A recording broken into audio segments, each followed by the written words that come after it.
start to remove religion, God, the hereafter, the unseen, then what begins to happen? Well, it's only this world and this life, and that's it. And if you're lucky, you live in this life for 70, 80, maybe 100 years, so you better take advantage of it as much as you can. And take advantage of it as much as you can means try to get as much of the worldly life as you can. Money, fame, sex, and so on and so forth. So the person starts to live in a very materialistic and animalistic way. They don't have any higher purpose. They don't have any look towards accountability. If I can get away with it in this life, then it's good enough. Because there was no camera catching me at the red light, then it doesn't matter if I run the red light. There's not going to be any accountability before a creator in the hereafter, and so on and so forth. So this is why Allah subhanahu wa ta'ala in the Quran is constantly tying in behavior and morals and society's well-being with beliefs, especially belief in Allah, belief in the hereafter, paradise and hellfire, the day of judgment, so on and so forth. These are essential to have people working to always be better and always improve themselves. Are human beings flawed? Yes. Allah subhanahu wa ta'ala said, or the Prophet ﷺ said, excuse me, all of the children of Adam are sinners. Everybody will commit sins and make mistakes. This is something normal. But the best of the sinners are those that repent.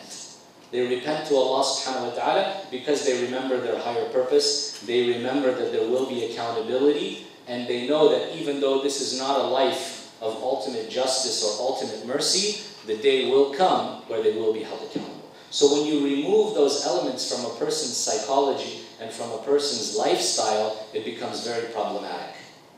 It becomes very problematic, as we can see in our world today. So according to this view, religion hinders human freedom to enjoy life. The problem with that is, what does it truly mean to enjoy life? If we look at people today in the modern world that have reached the peak of what people look to for happiness, enjoyment, success. What do people look to?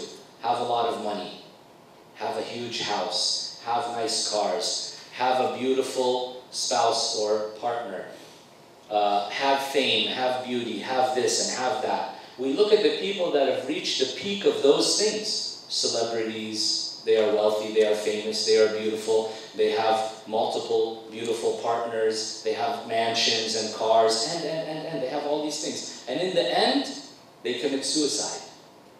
In the end, they enter a clinic for drug and alcohol rehabilitation because they are addicted. In the end, they get divorced for the 5th or the 6th or the 10th time, and they can never stick with one partner, and every day there's a scandal coming out, and they get plastic surgeries, and they become addicted, and so on and so forth. So the problem is that we are fundamentally attacking this issue from the wrong angle. Yes, we want to be happy. Yes, we want to be successful. Everybody does. But Allah, the Creator, didn't place happiness in those things that people are running after. Those things, we have a longing and a desire for them. Allah created us with that. Allah subhanahu wa ta'ala said, زُيِّنَ لِلنَّاسِ حُبُّ الشَّهَوَاتِ. The love for those kind of desires and temptations is placed in people's hearts, made beautiful for them. Allah subhanahu wa ta'ala recognizes that's our nature. But those things in and of themselves don't bring happiness. That's why you can find somebody who's poor or going through some difficult time in this worldly life, yet he's so happy. That's why the great scholars and righteous people, they said, if the kings knew what we feel in our hearts, they would fight us with their swords to feel that feeling. Not to go after the land and the power and the money or all these kind of worldly things that people are so greedy for. So subhanAllah, that's why the Prophet ﷺ, he summarized it in a very simple way. He said, "Man asbaha," I don't know if I can remember the exact words. "Man asbaha aminan fi sirrihi, mu'afan fi badanihi, yamluk quta yawmihi, faka'annama hizat lahu ad-dunya bihadafiriha." Prophet ﷺ said, whoever wakes up in the morning and he's healthy in his body, he has good health, he's safe and secure in terms of himself, his family, his property. He's not like our brothers and sisters in Syria or Iraq or something like this where they fear for their life and their safety and property. He feels safe and secure. He has the food that he needs for that day. He has enough food to eat for that day. Then it's as if he's been given the whole world and everything in it. The Prophet ﷺ says. So that's why the Prophet ﷺ told us al-ghina, ghina nafs. To be really rich, to be self-sufficient, is to be so internally. If you're satisfied with what you have, if you're pleased with what Allah subhanahu wa ta'ala decrees, then you're rich. But if you have millions or even billions and you're not happy with what you have, it's not sufficient, then you're bankrupt. You're spiritually bankrupt. And that's why the Prophet ﷺ says, if the son of Adam has a valley full of gold, he wants another one. That's the nature of human being. No matter how much he has, he can always get more, always want more. And the Prophet ﷺ said, nothing will fully satisfy him or fill him up except for dirt. Meaning when he dies. When he dies. So the Prophet ﷺ is reminding us, because if you come to somebody now, a billionaire who's living in Syria, but afraid that a bomb will drop on his home, or kill his family, or he will lose his life or his property, and you tell him, give your billions for safety and security, will you do it? He says, of course. If you come to another one who has cancer and he's going to die and he's suffering, and you tell him, are you ready to give your billions to get good health? He will say, of course. What can my money do without good health? I cannot enjoy it. What's the purpose of the money then? So subhanAllah, the Prophet ﷺ reminds us, whoever has good health, safety and security, you have food for what you need to survive for a day, you have everything that you need. Allah has blessed you with so much. And that's why the Prophet ﷺ reminded us in a beautiful hadith, he said, take advantage of 5 things before 5 other things will happen. And those 5 things, people get them for free. They don't pay for them. And people don't even have to put effort to get those. Allah gives them to people. The Prophet ﷺ said, your youth before you become old. Your free time before you become busy. Your good health before you become sick. Your wealth before you become poor. And your life before your death. So you find everybody will have time in their life where they have good health. In general. Rarely are people born from their birth sick. They have a time where they have free time before they will become busy later on in their life. Everyone goes through a period of youth. People, if they're alive in this world, they have life. And that's a great blessing from Allah subhanahu wa ta'ala and a magnificent opportunity to earn paradise and the pleasure of Allah subhanahu wa ta'ala. And wealth. There's always a time where people will have some money and they will have more than they will have at other times in their life. The Prophet ﷺ reminds us about that, to be grateful and take advantage of that opportunity. So unfortunately what happens in this system is that it says, hey human, religion is putting shackles on you. Go run. Go after everything that you want. Try to get as much as you can, as fast as you can. Sleep with as many people as you can. Eat and drink everything that you can. Try this and try that. Go for this and go for that. Do all of it. But then in the end what? They didn't remind you and tell you that, oh, by the way, that's not going to make you happy.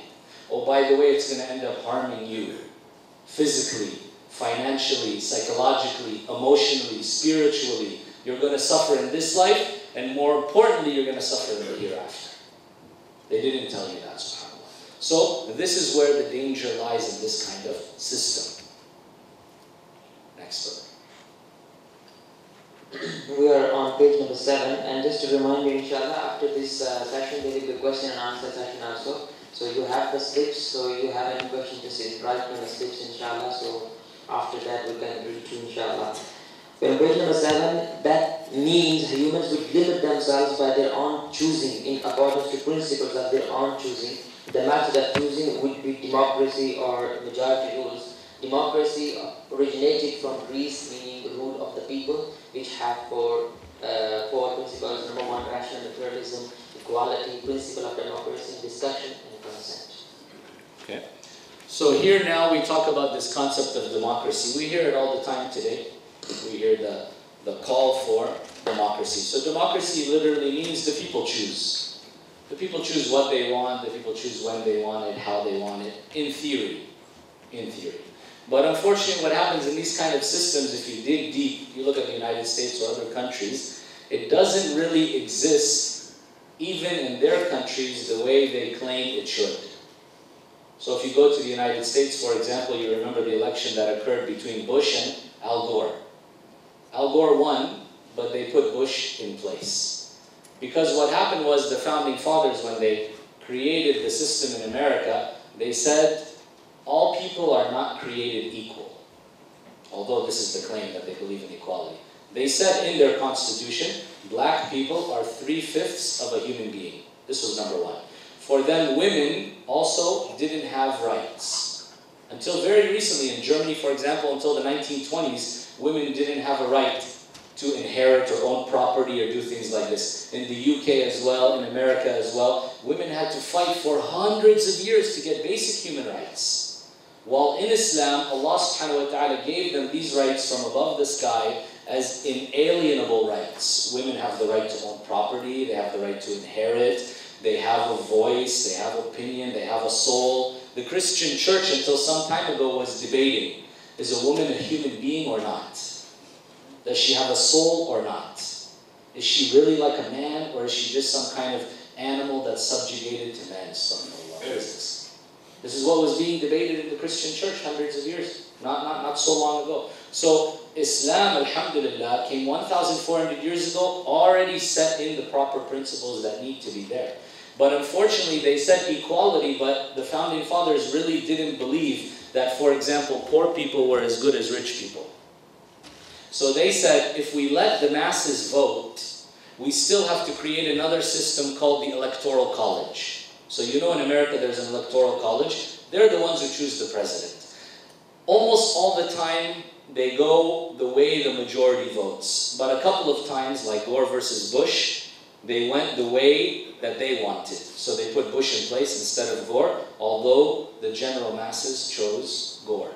It was a close election, but the idea is that this equality doesn't even exist there. Then, you as a citizen, you vote for a representative. They call it representative democracy. You put these representatives in place. The problem becomes the representative doesn't have to choose or vote or make decisions the way that the majority of his constituents or population want. But rather, he does whatever lobbies and special interest groups want him to do. So they have an institutionalized system of bribery at the highest level. So companies and governments and individuals come, they go to the politician, they say, here's money, you want to stay in your seat, you want to be re-elected, you need millions of dollars to be re-elected next time, here is money, but when it comes to this issue, you have to vote this way. Do you agree? Yes. Here's the money, next time he votes that way. It's an open system that is well known. That's why some of the strongest lobbies, unfortunately, in America are even foreign governments, like Israel. Doesn't make sense. How could that government then come in and influence what's being done for that country? If you're talking about democracy, should be the people choose. But rather we can see that there is a very sophisticated system that requires a lot of money, that only very wealthy, intellectual, well-connected, well-educated people can really be a part of. But the normal masses, the majority of people, don't have a say. And that's why you find that many, many Americans who can vote don't go out and vote. So they are saying democracy, but you will find that the percentage of people that vote is small. It's not the majority of people who are able to vote. So even the way that they claim we are talking about this system here in theory, in practice it doesn't really exist, unfortunately. Then we can see the attempts by the United States, for example, to set up a democracy in Iraq or other places. We can see the horrible situation that the country is in. Talk to any Iraqi and see if the country is better today than it was 10 years ago. Even when it was under embargo and dictatorship and all of this, they will say things are much worse. There's no safety, the economy is horrible, so on and so forth. So we need to be smart and we need to keep our eyes open and think and understand what's going on in the world and not just be brainwashed by the media and so on. We need to look deeply. Even those who are chanting slogans about democracy, we don't see really that they are practicing what they are preaching. This is my point that I want to say here. But what are the fundamental beliefs here in democracy? Number one, they talk about equality. This is nothing wrong with this in Islam. Of course we believe in equality. But we believe equality should be practiced. So we find in those countries it's not being practiced properly. There's still racism, there's still discrimination and so on. And unfortunately we find this in our countries and our populations as well. And that's unacceptable. How could a Muslim be so backwards that they will be a racist? That they will be a sexist? That they will be whatever it is? I mean, how can you discriminate like this? Allah subhanahu wa ta'ala says He created all mankind from Adam and Eve, and Adam and Eve were created from dirt. Meaning, remember your origins, don't be arrogant, don't think you are better than anybody else. You are the same as all human beings in so many ways. Number two is rational empiricism. The problem with this is that we put full confidence in human reason and experience. Means human beings are so great and so capable that they can figure everything out and they know exactly what to do. Of course, we know this is not the case. Human beings make mistakes. They are flawed in so many ways. So, do we look to the creation to tell us the best way to do things? Or again, do we look to the Creator? We look to the Creator. Now, Allah subhanahu wa ta'ala has set down many things for us as guidelines. But is there some room for us to use our intellect to make decisions, to come up with the right way or the wrong way, to try to find the best way to do things in our society? Of course there is room for that. Of course. But it doesn't mean that humans will come together and vote on things that fundamentally Allah subhanahu wa ta'ala already told us are bad for us. Like zina, for example. So Dr. Bilal Phillips gives the example about this kind of relationships between men and women. So in the West they said, okay, men and women, what's wrong if they have relations and it's consensual? They agree on it. What's the difference between marriage and that? It's only a piece of paper. No big deal. Then they said, what's the other issue we don't like? Oh, we don't like rape, so it should be consensual. We don't like pedophiles, so it cannot be small children, must be adult. What is adult for us? Adult means 18. Okay, good estimate. Let's go with that. So they put this system in place. The problem with that, now I was looking at statistics when I was giving some program about Surah An-Nur and talking about zina. We're talking about tens of millions of people that have died from AIDS. What is one of the main causes of AIDS being spread?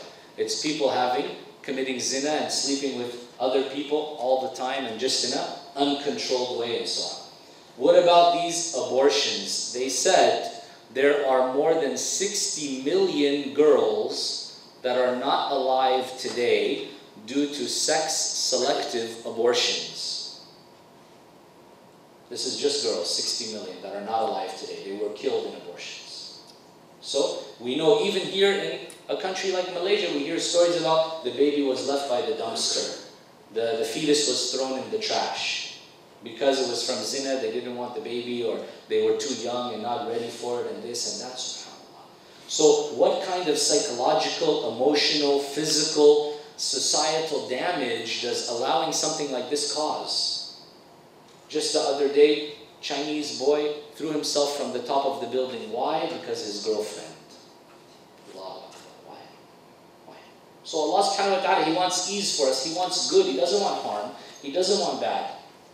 But when you allow this kind of a policy based on your intellect, we said we are so smart. We know what's good. Did we know that 30 million people will die from AIDS?